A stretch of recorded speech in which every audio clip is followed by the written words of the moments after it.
Seja bem-vindo ao canal Futebolaço, eu sou o Dieguinho. Bom, galera, tá entrando no ar a nossa primeira edição desta segunda-feira, como sempre, com muitas informações para vocês. Antes disso, ó, dedo no like no começo do vídeo que me ajuda bastante. E quem for novo aqui no canal, já se inscreve, ativa o sininho das notificações e, claro, segue minha conta pessoal lá no Instagram, beleza? E ó, amanhã nós já começamos a ter aí os jogos decisivos da Copa do Brasil, e você pode fazer sua aposta lá na 1xBet. O link tá aqui, ó, no primeiro comentário fixado. Clica lá e se cadastre para que você possa apostar, tá? Primeiro depósito, usando nosso cupom promocional, que é a palavra Futebolaço com T mudo e CO no final, eles dobram o seu primeiro depósito. A 1xBet é o maior site de apostas do mundo, tem altíssimas cotações, paga muito rápido, empresa séria, e além de você se apostar com tranquilidade e também com segurança, vocês ajudam demais aqui o meu trabalho, tá? Quem gosta do Dieguinho, quer ver esse canal continuar de pé por muito mais tempo,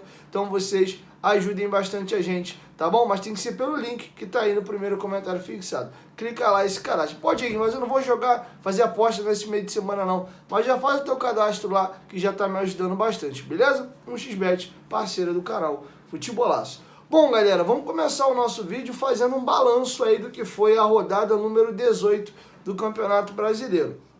Antes disso, queria fazer uma breve observação para vocês aqui, que nesse campeonato, a meu ver, existem 4 aberrações. Tem 4 times que estão completamente fora do que tem sido o campeonato. O Campeonato Brasileiro seria extremamente disputado de ponta a ponta, do primeiro ao último, se não fosse essas 4 equipes. Uma que é a líder do Campeonato Brasileiro, o Botafogo, que tem o inacreditável aproveitamento de 81%. O Botafogo tem 18 jogos jogados, 14 vitórias, 2 empates e 2 derrotas. E se você desconsiderar as 3 últimas rodadas, que o Botafogo teve 1 vitória e 2 empates, nesses outros 15 jogos, o Botafogo tinha 13 vitórias, 2 derrotas, nenhum empate. É bizarro o aproveitamento do Botafogo. Tanto é que se você excluir o Botafogo do campeonato, a gente teria hoje 5 equipes disputando a liderança do campeonato, empatado em número de pontos. Flamengo 31, Fluminense 31, Palmeiras 31, Bragantino 31, desculpa, 4 equipes. Sendo que você vem com 30, o Grêmio com um jogo a menos podendo chegar a 33. Aí você vem na sequência, ó, Atlético Paranaense 28, Cuiabá 28. Cuiabá também está numa campanha incrível, 4 vitórias, meteu 3-0 no Flamengo ontem e é o 8º colocado, a 3 pontos do vice-líder. Aí a gente tem São Paulo 26, Atlético Mineiro 24, Cruzeiro 24, Internacional 24, Fortaleza 23, Corinthians 20, Goiás 19, Bahia 18, Santos 18. Até aí você vê que é uma escadinha. Um monte de equipe com o mesmo ponto. Aí o time que tem um ponto a mais do de baixo tem 2 pontos. E tá assim, essa escadinha até o segundo colocado. O Botafogo tem inexplicáveis 13 pontos a mais do que o segundo colocado, que é o Flamengo. E aqui temos 3 retardatários. 3 equipes, principalmente Vasco e América Mineiro, que destoam muito. O 18º colocado, o Curitiba, tem 4 pontos a menos que o Santos. O Vasco, que é o 19º, tem 12 e tem 6 pontos a menos hoje do que o Santos. E o América Mineiro, que é o Lanterna, hoje tem 8 pontos a menos que o Santos. Considerando que Vasco e América Mineiro tem um jogo a menos, se o Vasco vencer, ele vai a 15, ele teria 3 pontos a menos que o Santos, né? E o Bahia e o América Mineiro, se vencer o Vasco, ele iria para 13 pontos, mas teria 5 pontos a menos aí do que o Santos e o Bahia. Principalmente o América Mineiro, ainda com essa questão do jogo a menos, está numa situação muito complicada. Aproveitando, falando do América Mineiro, que é um concorrente nosso direto no campeonato, eles acabaram de demitir o técnico Wagner Mancini. E o Santos, que entrou nessa rodada na zona de rebaixamento, acabou de demitir o Paulo Turra e contratou Diego Aguirre, tá? Então, os 2 concorrentes nossos, que inclusive já estão na zona de rebaixamento, acabaram de demitir seus treinadores, tá? Agora, aproveitando que eu falei de treinador, vamos ouvir o nosso treinador, que tem feito um trabalho muito bom, tanto de parte técnica e tática, como também de auxílio na questão da janela de transferências, tá bom? Então vamos agora ouvir o Ramon Dias discutindo os seguintes temas. Primeiro, ele vai falar da importância dessa vitória e de como os jogadores foram fundamentais. Vai falar também sobre a questão da chegada dos reforços e a avaliação que ele faz pelos jogadores que foram contratados agora na janela e já vem atuando. E o Pablo Berretti, Vedita da Colina, como viralizou e tá com vários memes aí já rodando nas redes sociais. Também, 2 dias de clube, um esforço danado. O Vasco contratou ali no último dia, em menos de 24 horas, para o encerramento da janela, conseguiu-se finalizar o negócio. E ele falou da estreia do seu mais novo centroavante. Confere ahí. Mérito de los jugadores, porque los jugadores en este periodo fueron muy disciplinados, muy atentos al trabajo, quieren revertir esta situación y a medida que vamos trabajando, el equipo va mejorando tácticamente, en función, y eso es lo que más me gusta del equipo, que tenemos un grupo que está haciendo un esfuerzo enorme. Sí, nosotros estamos trabajando muchísimo todos los días, pero el equipo es el grupo el que está dando el máximo para mejorar. Entonces nosotros lo ayudamos para que el equipo mejore. Estuvieron muy bien los jugadores. Sí, contento por los jugadores que vinieron, porque tienen calidad, tienen disciplina, son jugadores importantes. Yo estoy feliz por ello porque están trabajando mucho para adaptarse al grupo y lo están haciendo muy bien. Sí que también, como hablamos con los muchachos, con mi cuerpo técnico, el mejor refuerzo lo vamos a tener con la gente de Vasco, que pueda venir a la cancha, que pueda explotar la cancha, nos va a ayudar. Creo que eso va a ser el refuerzo más importante que vamos a tener. Porque ya ahora se termina de no jugar con público. Y yo y todo mi cuerpo técnico, los jugadores, necesitamos la ayuda de la gente. Así que vamos a jugar por ello y vamos a dar la vida. Estoy contento, muy contento con todos. No, feliz por él, porque hace 2 días que está con nosotros, pero es muy inteligente, es el segundo goleador de Argentina, tiene mucha experiencia, y lo que hablamos lo hizo a la perfección. Hacer tenencia, para que tenemos jugadores rápidos para que pueda llegar. Tuvo 2 chances muy grandes, muy lindas, que podía haber hecho 2 goles, pero estamos felices porque nos dio el triunfo, contentos por él y por nosotros también. Bom, e vamos virar a chave agora e falar de um assunto muito importante, tá? A torcida do Vasco fez aí uma mobilização absurda, sonhando com a possibilidade da chegada do Luciano Vietto, mas o Ramon Dias falou sobre o Vietto na coletiva e tá descartado o negócio, tá? O Vasco fez uma proposta muito grande, mas o jogador não quis vir ao Vasco da Gama. E o Ramon Dias vai dar um depoimento muito importante a respeito da situação do Vietto. Eu gostaria que vocês prestassem bastante atenção. Inclusive, ele afirma que chegou a conversar diretamente com o jogador. Ele cita também o porquê que colocou o Medel para jogar na zaga e também porquê que o Robson atuou na lateral direita e explica porquê que o Jair sequer foi relacionado para a partida. Com vocês, o técnico Ramon Dias. El club estuvo muy bien en hacerle una oferta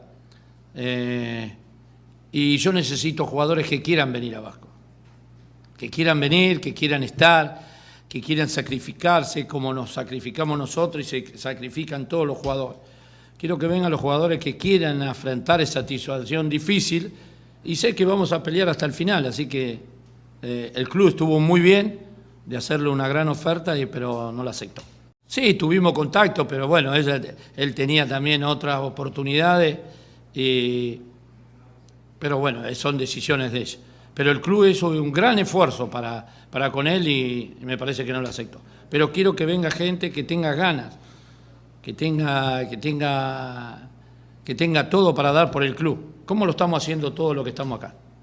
Bueno, lo que tiene que era hasta conocer el grupo.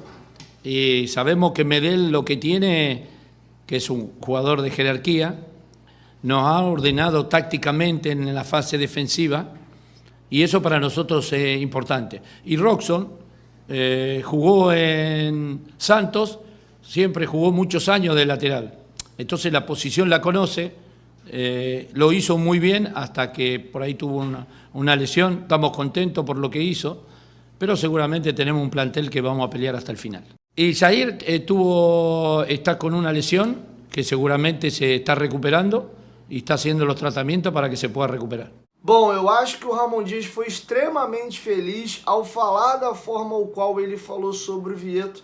Não adianta chegar jogador no Vasco que não queira estar aqui ou que não venha 100% comprometido com a causa, porque o Vasco está numa situação onde exige-se sacrifício, porque para tirar o Vasco da situação absurda que ele mesmo se colocou, vai ter que se dar algo a mais e vai ter que usar essa música popular do vai ter que rebolar, rebolar. Lembrando lá atrás, Sandy Júnior, vai ter que rebolar para sair dessa situação. Então vir com a perninha ou não se dedicando 100%, é melhor não vir, tá? E o jogador alegou que tem outras condições, que ele seja muito feliz aí na sua jornada, mas que ele não vai vir ao Vasco da Gama. Uma pena, eu acho que um jogador que chegaria ajudaria demais, traria um carinho grande do torcedor. E aí a gente tem que entender que muitas das vezes a diretoria faz o esforço dela, tenta contratar, mas o jogador não quer vir. Isso aí também é um ônus de se estar na situação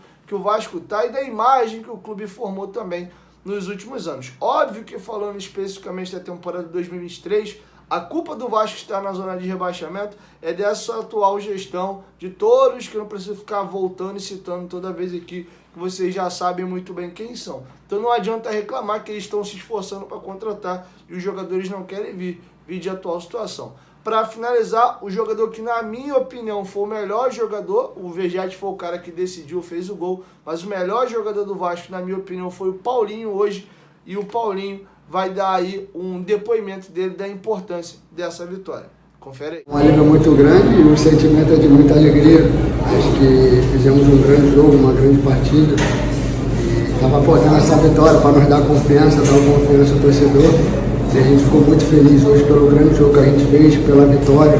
E é continuar querendo mais, buscando mais, para que a gente possa continuar vencendo e somando ponta no campeonato. Bom, galera, então é isso. Tá feito o registro do Paulinho. Reitero o que eu falei para vocês no pós-jogo e no pré-jogo. Essa vitória continua mantendo o Vasco aqui, ó, respirando e muito por aparelho. A nossa situação segue delicadíssima. Citei para vocês no início do vídeo que Vasco, América Mineiro, Coritiba e Botafogo são até aqui as 4 aberrações do campeonato. O Vasco, para ser uma equipe normal desse campeonato, ainda precisa de mais algumas vitórias em sequência para entrar no bolo e ir brigando com todo o resto até o final, tá? Então, nesse momento, a nossa situação ainda é extremamente delicada, principalmente porque a gente tem que tirar uma diferença considerável de pontos das equipes que estão na nossa frente, que começaram a subir o seu nível de pontuação. O campeonato estava caminhando ali para uma nota de corte contra rebaixamento muito baixo, mas nós vimos uma crescida do Goiás nessa reta final, do Bahia. O Cuiabá disparou, não é candidato mais a rebaixamento, já tem 28 pontos. Eles precisam de menos de 1 ponto por rodada para poder escapar das chances de rebaixamento. O Cuiabá não é candidato. E me assusta porque hoje a briga pelo rebaixamento, basicamente, a não ser que isso mude mais à frente um pouquinho, hoje é apenas do Goiás para baixo.